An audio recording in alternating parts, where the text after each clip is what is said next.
right, welcome back to another episode of Shifting Schools, part of our esports mini-series that we wanted to start with just 3 or 4 episodes. And Trisha, this thing has just really gone deep for us as we continue to be able to reach out to researchers. And I think one of the things that is really just fascinating to me is how many people in the esports industry, in all aspects of esports, are willing to come on and talk, and the passion that they bring. And that is the same with today's guest.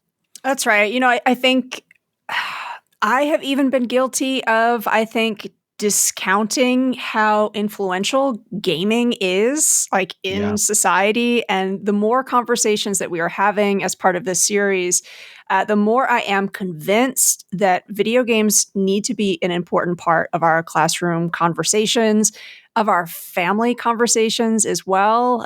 And today's guest reminds us that they need to be a part of our conversations like government nationwide, which is pretty cool. Yeah. So let me tell you a little bit about today's guest. Today we have on Dr. Leon Xiao, who is a PhD fellow at the IT University of Copenhagen. He also holds visiting appointments at Stanford Law School and the University of York's Computer Science Department. Leon researches video game law, particularly the regulation of loot boxes. We are going to include links so that you can learn more about Dr. Xiao and his research, which has been featured by The Guardian, The New York Times, NPR, just to name a few. So again, if, like me, you never thought about what law might have to do with games, I think this conversation is maybe just going to open up your mind a little bit again to when we're talking to students about future career pathways, what are some of the intersections that we're not even aware of? I don't know. Yeah. And I think that's part of our hope with this mini-series is if you are a non-gamer like I am, and I was still in a 4th grade classroom today, I would not be understanding the culture of my students, right? One of the things I talk about a lot when I'm consulting is how are we inviting the culture of kids into our classrooms? And if you're a non-gamer, like I am, and what I'm learning through this mini-series, I had no idea.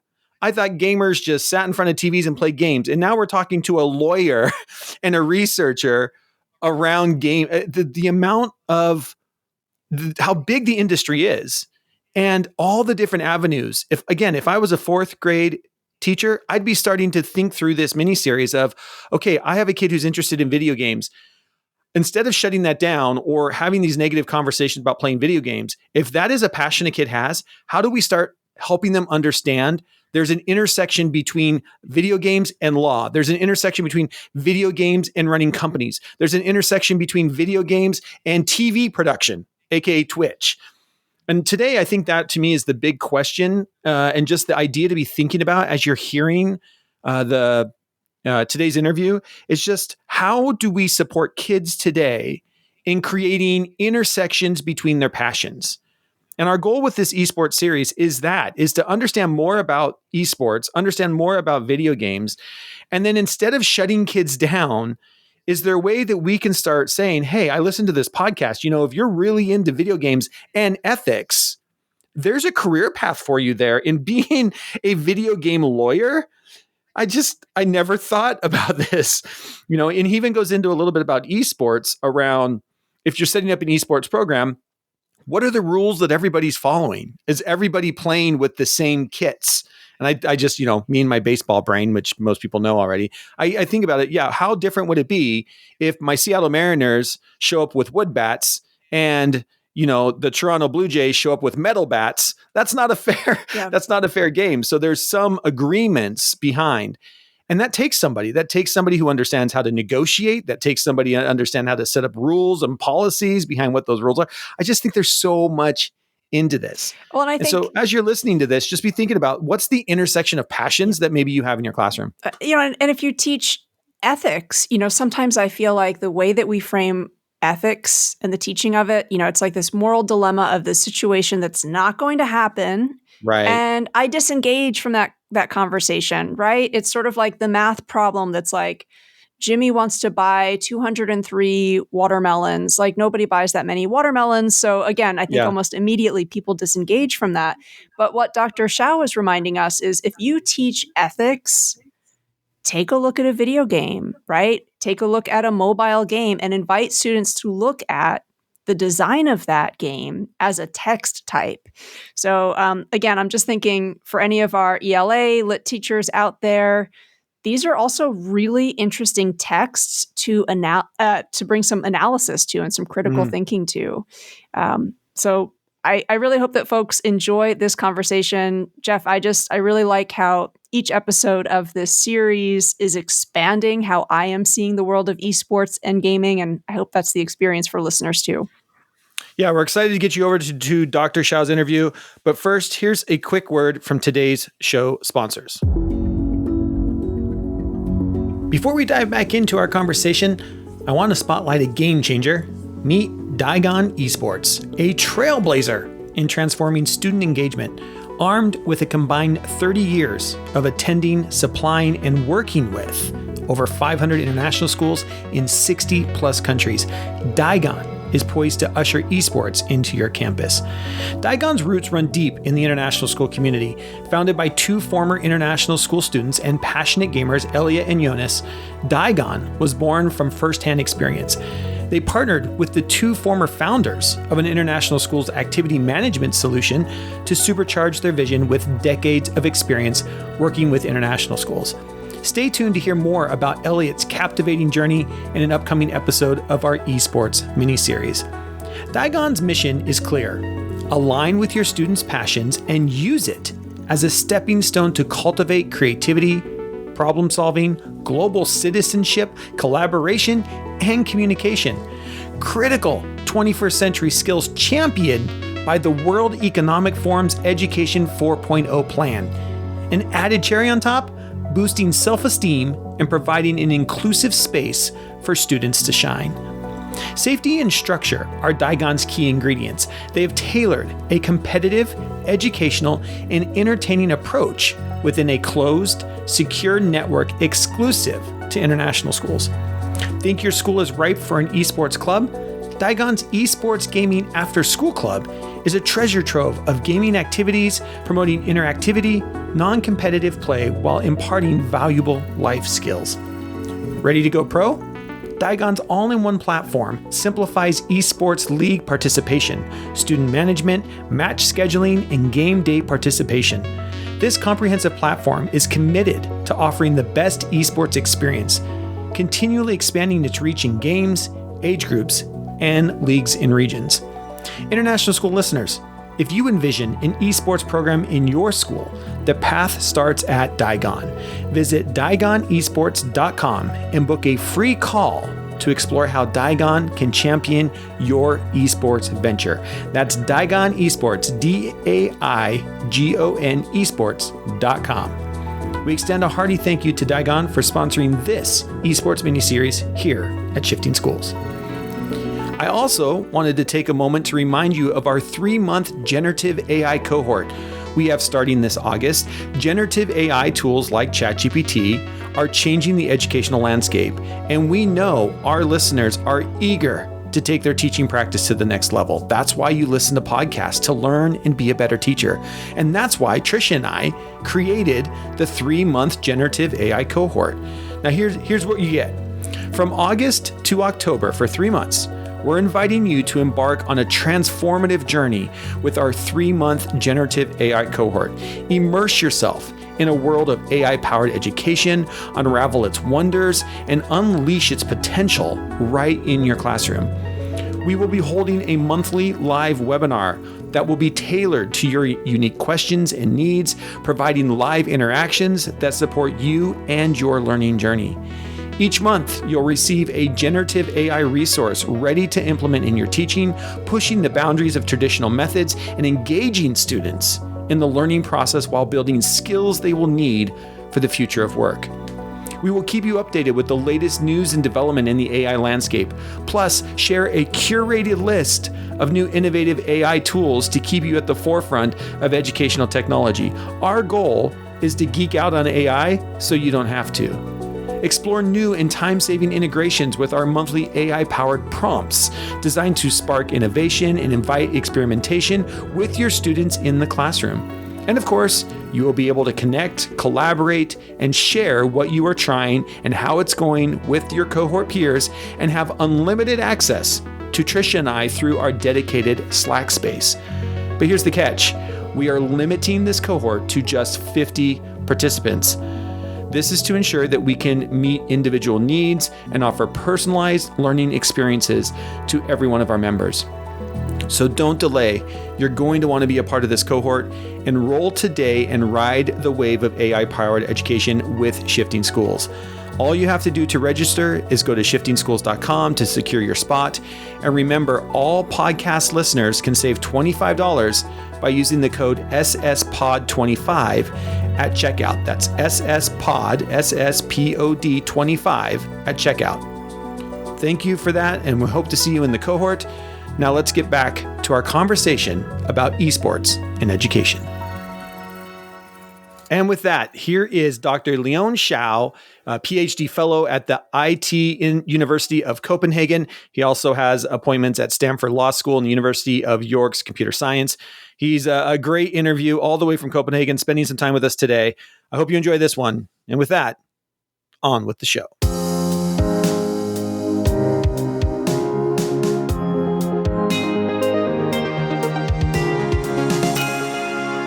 All right, I am so excited for this interview today with Leon.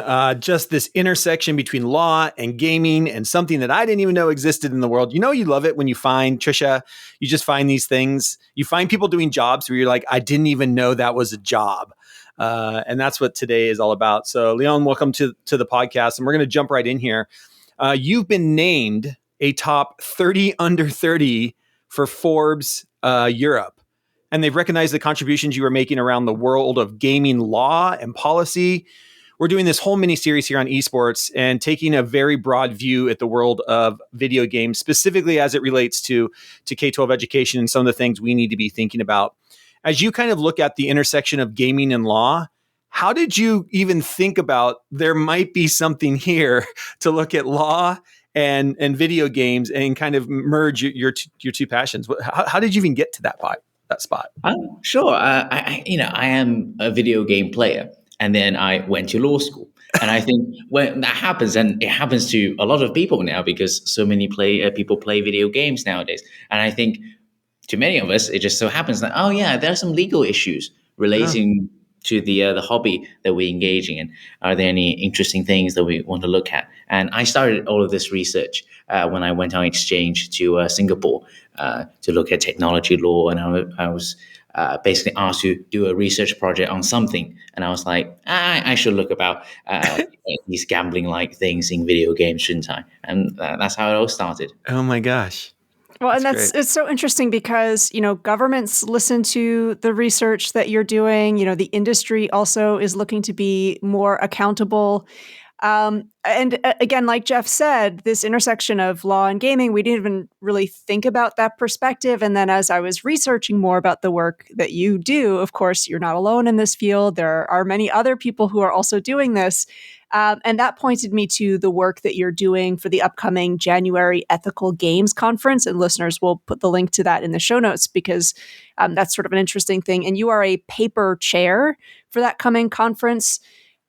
For a teacher or a student who might, be really passionate about ethics, but not aware of how games and ethics merge, I'm wondering if you can give us an example of a conversation where the two come together, or maybe even speak to what you think is going to come up in the scope of that January conference.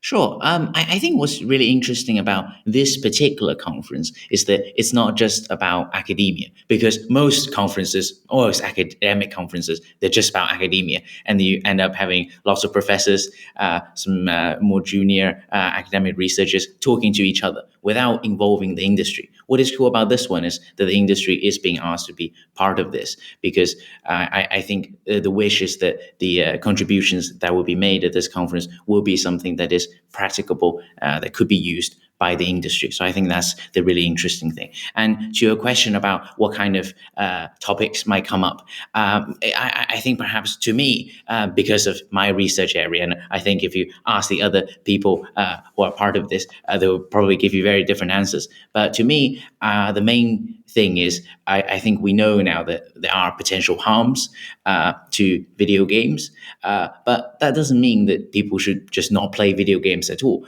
There are also very many benefits to video games. How do we balance those things to make sure that people can benefit from all the good things about video games, but at the same time also stay safe from the potential harms? For example, we know that in some video games you can spend a lot of time or a lot of money. Are there ways that companies can put in something to make sure the players don't spend that much time or don't spend that much money? For example, I know some of the games have implemented a sort of a notice that will pop up once you've played for a certain length of time, or they start to reduce the rewards that you can get by playing to discourage you from playing too long during one single day, for example. Another interesting thing might be that, for example, we know that in quite a lot of video games, a few players spend a lot of money, whilst a lot of other players are playing that game for free. I think this is a really interesting question because it is arguable that some of those players who are spending a lot of money are potentially being harmed, but we don't know that for sure. However, at the same time, you are allowing a lot of other players, some of whom might be from countries that are less privileged, who might not be able to afford a full console game or a full software purchase. But now they can play a very good game with very nice graphics, good gameplay for free. There are definitely ethical issues relating to that. Should you be that free-to-play player? Should a company perhaps restrict how much a player can spend maximum to ensure that they're not being harmed? Lots of different issues. And I've definitely been rather preoccupied in my answer about just spending and time and money. But if you ask someone else, I'm sure there are other answers to that question. That's a really interesting kind of idea. Have you done any research around even like minors or students, those under the age of 18? Are they spending money? Do we see them just playing the free version? Kind of talk about where's this? How does this apply to even say collegiate level? Because I know that we have a lot of universities now that are joining esports, communities. How do some of these ethics maybe play into our K-12 schools and even our collegiate level esports programs? I'm sure. Definitely, there have been research done by others, like you've mentioned, who've looked at people who are younger, who are not adults, and I think we did see that children who would purchase loot boxes tended to, after becoming an adult, engage more often in traditional gambling and spend more money on traditional gambling. This doesn't mean that necessarily that people who purchase loot boxes went on to gamble because of loot boxes. It could just be that people who are more impulsive would just want to engage in both activities. But it does seem there does seem to be some similarities between the two products. But about esports, because that's a sort of the central theme here. I think one interesting thing is in some video games, some esports games, you can pay money to basically be more competitive, to be stronger. And I think that's a very interesting ethical issue, because should that be allowed as a sport? Because I think with traditional sports, there tends not to be a thing where if you can buy better equipment, you're faster. I don't think we would allow that. We will say, okay, you have to use the same equipment because we want everyone to compete on equal footing. But in some of the esports games, you can buy to be stronger.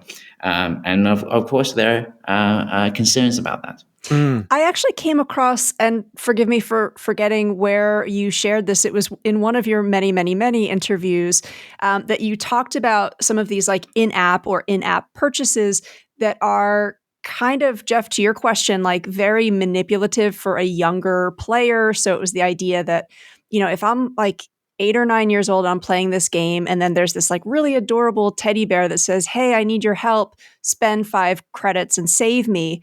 And you're also sort of pointing out like that's a really not great thing to be doing to a young child. And it's really interesting because I had never thought about in-app purchases in that way before. And it made me wonder, how many parents or caretakers that, their children might be playing some of these games, have they played the game through just to sort of check for that before? And how important that is that as adults, I think playing games that children are playing, that maybe teens that we teach are playing, it's a really great way for us to also, I think, take an interest in what they're interested in, but also C, like, what is some of the messaging? And I'm wondering, when you were doing the research to come across that, like, how many games do you have to engage with? Or do you sort of, are you looking at different genres of games more closely? Yeah, I think in terms of perhaps not genres, but more the platforms. I've mostly focused on the mobile platform Mm, because I think that's where you would mostly find games that are free to download. sure. But then once you are inside the game, once you are a little invested into the game, you start having to spend money as compared to, I think, console games, which tend to be the ones where you've already spent quite a large amount of money buying it. There's still games, console games, that then still ask you to buy more stuff inside the game, but they tend to be less aggressive with their monetization, I think. But so mostly focus on mobile games. But for the bigger studies I do, it does involve playing through, say, 100 mobile games, Wow. many of which I am not particularly interested in. Match three games, Yeah. the ones where you have to match up the little objects so that they will then blow up. I think I'm getting quite good at that. I started out being very bad at that game, type of games, but now I think I'm getting quite good. Like I can pretty much do it without really looking at it now. Yeah. But I think you're right about parents playing the games. I think that is very important because we found that there are a lot of information about video games that are not available through a Google search. The company doesn't put it onto their website; they will just put it inside the game. Mm, And I think for some of the less popular games, perhaps there wouldn't be another player who decide to put that information onto a forum so that you can Google search it. So playing the game is really important, and also talk to the young people around you for sure, because I think, at least to me, with some of the things that I found, I don't think it would affect me as an adult, not a very old adult, just as a young sure. adult. I don't think it really affects me, but I think it possibly is just intended to affect a young person. But of course, we need to do more research on that. Well, and I'm wondering, you've been doing this research for a while. Is your sense with mobile games that are they getting more ethical? Are they getting less ethical? Or do you feel like it's sort of staying the same? Or is that an impossible question for me to ask of you?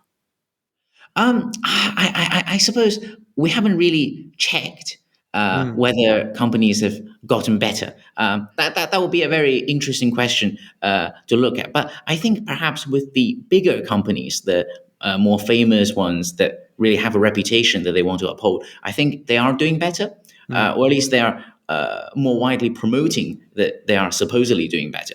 I don't know whether the things that they've implemented necessarily means that the game is safer, but they do seem to have done more things. And I suppose the most obvious thing would be that we have seen quite a few companies remove loot boxes or gambling-like mechanics from their games. mm. So that's a plus. But I think especially on the mobile platform, where even smaller companies from non-Western countries are able to have a good market share. I think for those companies, they don't necessarily have thought through some of the considerations. And sorry, What? Jeff, I'm going to jump in and steal one last Keep question. Then going I because we're going to go promise all I'll day be on this. quiet. And then I promise I'll be quiet. I'm just, again, I think the idea for students to understand that research, it can, again, help, hold different companies and entities to be more accountable is a really great thing for them to learn because, Jeff, you and I talk all the time about getting good at research. There's real world impact there. I'm wondering if you can explain that shift How does that happen? As a researcher, are you bringing that to a corporate entity? Is it you're speaking directly to a government and then they're applying the pressure? Like, what does that process actually look like?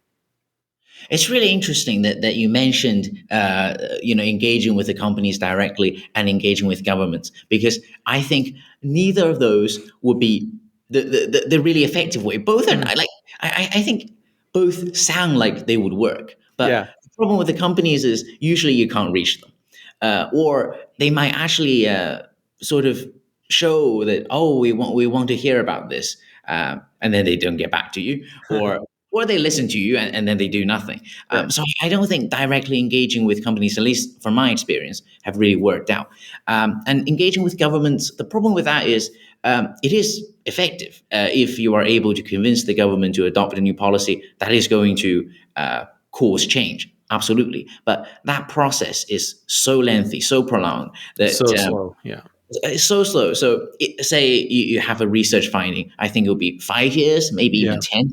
10, before you can see it being put into practice. And I think perhaps in the last few years we've had more bigger issues Yeah. to be worried about than video games. So it hasn't really been on the agenda. But what I think is really important is actually the public communication part and Mm. engaging with the media, like speaking with you guys, speaking with the video game industry media in particular. I think because I think for the policy impact, when I think my research got companies to change the way they act, it's not because I published the paper. It's because a journalist, very good one, picked up on the findings, and then it got promoted, and then people actually read it, and then players were all realizing, oh, this is a problem. And I think only then did the companies comply. Not because I did. Well, I suppose it's because I did the study as a first thing. But if I just did the study and didn't really communicate it, and or didn't really, very fortunately, had the story picked up, I don't think it would have had the impact that it did. That makes a lot of sense because Jeff and I have interviewed a number of science communicators who, as you were alluding to, some of the bigger problems, helping people understand kind of the scope of gigantic issues.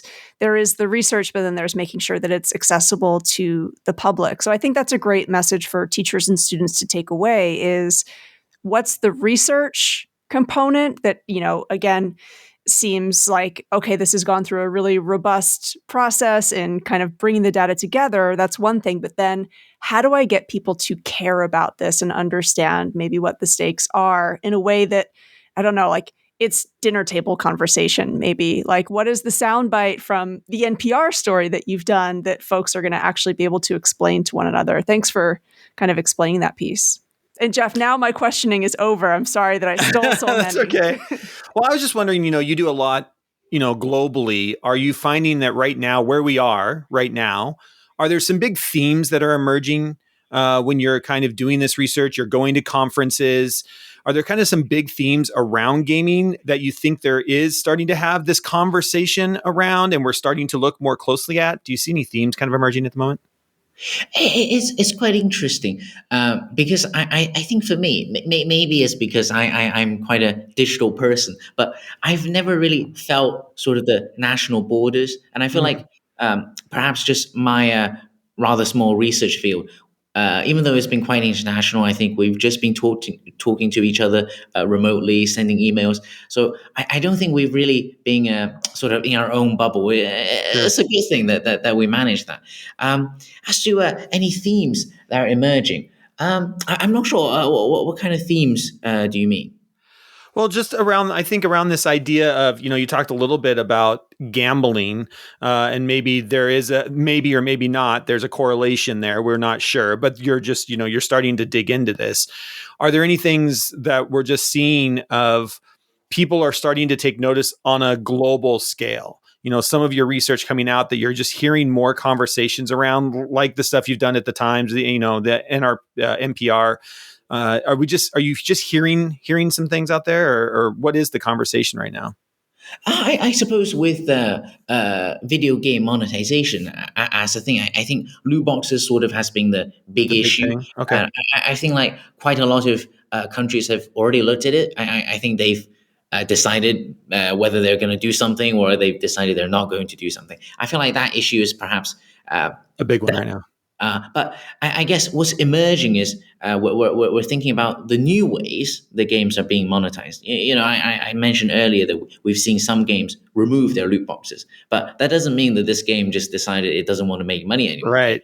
Actually implemented a new way of making money, and that new way is called a season pass or a battle pass, where you spend a little bit of money to sort of buy like a membership for a month or 2 or 3 months, but then you don't get all the rewards just by buying the membership. You actually have to keep playing the game to sort of get levels, and only if you play a rather lengthy amount of time for each of those games do you get all the rewards that you want. And this seems potentially a little problematic because the player spend money, but they're not going to be able to get everything they want unless they also then invest more time. And the game is not really very upfront about exactly how much time you need to spend. And the player might they might feel like, I've already spent this amount of money, I've already bought the things, so I better keep playing so that I get all the things that I already bought. Things like that. Yeah. I would like to wrap this up by you just kind of maybe going back to your K-12 days and some of the things like in school. You said you were a video gamer. Were you playing video games in middle school, high school, and kind of like what was your journey, even if you can go back that far and just kind of reflect on things that were happening in your middle school, high school days around playing games, and then you get to university and you're like, hey, there might be something here. Can you maybe just talk about that for a sec? Yeah, sure. I have a rather unique experience. I think in that my parents are very encouraging of video game related things. I know other parents are probably a lot more negative about it. I realize that throughout this podcast, I've painted video games in a rather negative picture. But that's just because of some of the monetization things. I think as an activity, my parents encouraged me to do it. They didn't really try to restrict me, and I think that also made me think quite positively about this activity. And yeah, and I think increasingly, this is a very big industry, and there are many different jobs available in this industry. I think for me, maybe it's on the legal side. In addition to just doing academic research on video games or video game law, you can also be, say, an in-house counsel at a video game company. That would also be very interesting. But there are many job opportunities. So definitely look at video games as an opportunity rather than a negative thing to avoid as a young person or as someone interacting with a young person, I think.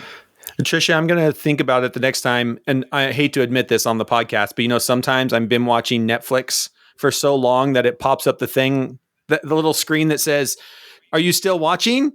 And as we're talking to Leon, I can see that now in video games. You've been playing video games for 5 hours and all of a sudden it's like, do you really still want to play?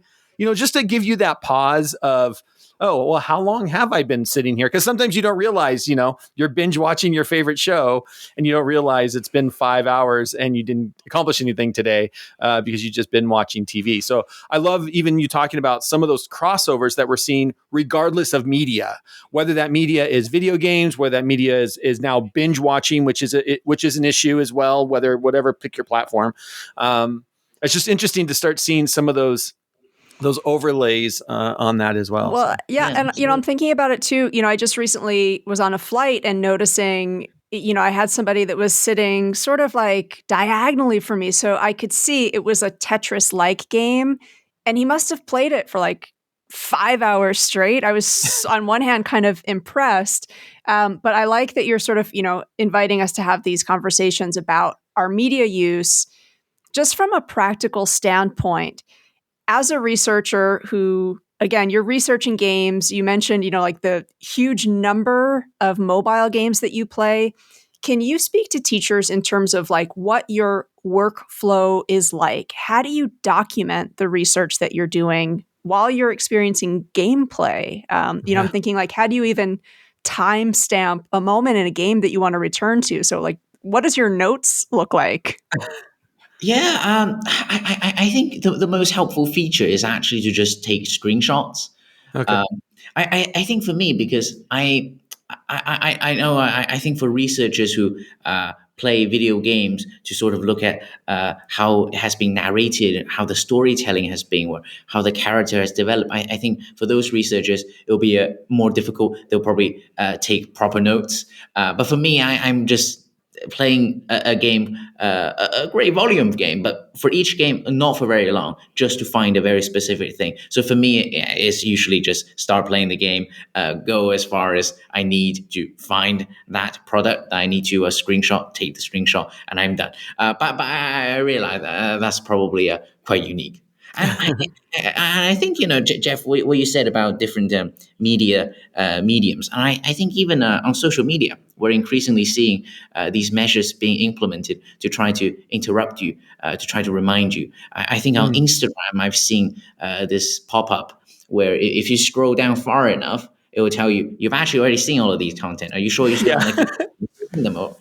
And then I've heard that others have encountered on TikTok a thing where it will remind you that it's been a while since you started watching these things. So, oh gosh, I feel almost like proud of myself that I've never come across that in TikTok. So it means maybe I haven't used too much of it, but that's great. And I've seen tech ethicists even debate some of the buttons that are available with social media. Like if it wasn't a heart button, but it was sort of like, I have a question about this, or, like where is the friction almost that we can add in some of that design that might, again, just make us a little more aware of our consumption. So I think that's a really cool challenge for teachers and students to be looking at their gameplay, looking at really media consumption, our media diets.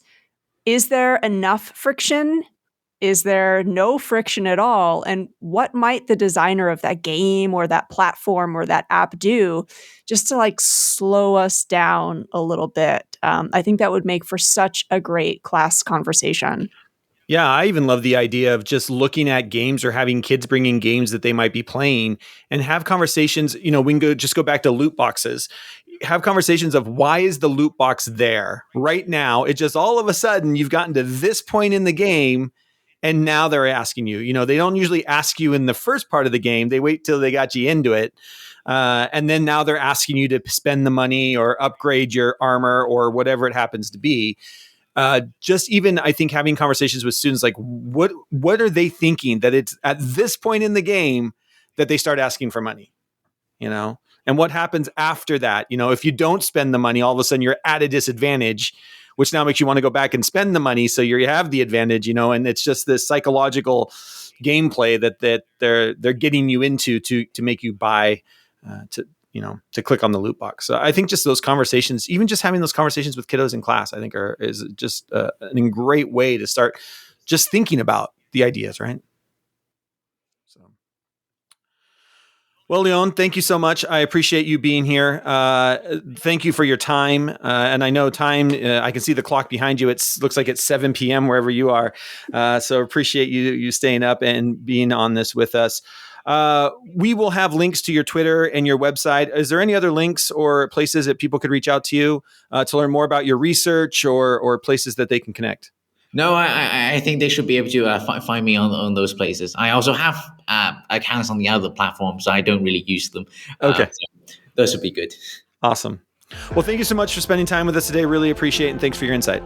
Yeah, thanks for inviting me on. If you missed out on our sold out 3-month generative AI cohort that started this month, don't worry, you can join our new cohort starting this September. So we hope that you join us from September through November and embark on a unique 3-month transformational journey hosted by myself and Trisha. Created specifically for educators, edtech professionals, and instructional coaches, this program is designed to bridge the chasm between traditional teaching methodologies and AI-enhanced learning. Together, we'll unravel the marvels of generative AI, demystifying its vast potential, and show you how it's shaking up the educational landscape.